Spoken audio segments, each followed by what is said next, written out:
ফেসবুকে কিন্তু অনেক আর্নিং করা যায়। হ্যাঁ, একেবারেই ঠিক, অনেক আর্নিং। কিভাবে? অনেকেই নতুন ফেসবুকে প্রফেশনাল ড্যাশবোর্ড অন করেছেন, অন করেই ভাবছেন যে এখান থেকে অনেক অনেক আর্নিং হবে। এতটা কিন্তু সহজ নয়। ফেসবুকে আর্নিং করতে গেলে আপনাকে প্রতিনিয়ত পোস্ট করে যেতে হবে। প্রতিনিয়ত বলতে আপনি যে টাইমগুলোতে পোস্ট করবেন সেই টাইম মেনে কিন্তু রেগুলার আপনাকে পোস্ট করে যেতে হবে। এবং যে পোস্টগুলো করার পরে বন্ধুরা আপনাকে কমেন্ট রাখবে, সেই কমেন্টে রিপ্লাই আপনাকে দিতে হবে সময় মতো।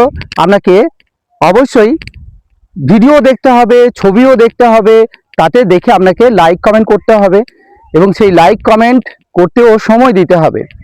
যদি আপনি মনে করেন যে শুধুমাত্র ভিডিও এখানে ছাড়বেন, ছবি পোস্ট করবেন আর সেখান থেকে আর্নিং এসে যাবে, একেবারেই ভুল ধারণা। অনেকেই ভাবেন যে এই ফেসবুকে আমরা যদি ছবি বা ভিডিও ছাড়ি তাহলে সেখান থেকে অনেক অনেক আর্নিং আসবে। একেবারেই ভুল, এরকমটি নয়। আমাদের ছবি বা ভিডিও যেটাই ছাড়ি না কেন সেটা কিন্তু ভালো লাগতে হবে। বন্ধুদের ভালো যদি না লাগে তাহলে আপনার ভিডিও কখনোই তারা দেখতে চাইবে না। এরকম ধরনের ভিডিও অনেকেই বানাচ্ছে, অনেক ছবি পোস্ট করছে, কত ছবি দেখব, কত ভিডিও দেখব। তবে সেই ভিডিওর মধ্যে অবশ্যই কিছু শেখার বিষয় থাকবে, অথবা কাউকে এন্টারটেনমেন্ট করার মতো কিছু বিষয় থাকবে, অথবা আপনার ভিডিও দেখে মানুষ আনন্দ পাবে। এরকম ধরনের কোনো বিষয় যদি আপনি ভিডিওর মধ্যে রাখতে পারেন তাহলে অবশ্যই ভিডিওগুলি মনোযোগ সহকারে দেখবেন এবং তাতে লাইক কমেন্ট করবেন। আর আমরা জানি যে লাইক কমেন্ট করলেই এনগেজমেন্ট বাড়ে, আর এনগেজমেন্ট হচ্ছে গিয়ে আপনাকে এই প্ল্যাটফর্মে এগিয়ে নিয়ে যাওয়ার জন্য সাহায্য করবে।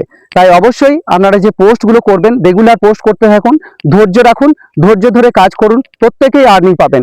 এমন কোনো বিষয় নয় যে ইনি আর্নিং পাবেন আপনি পাবেন না, এরকম কোনো বিষয় নয়। অবশ্যই প্রত্যেকেই আর্নিং পাবেন, তবে আপনার কন্টেন্টকে গুণগত মানের দিক থেকে হাই করতে হবে।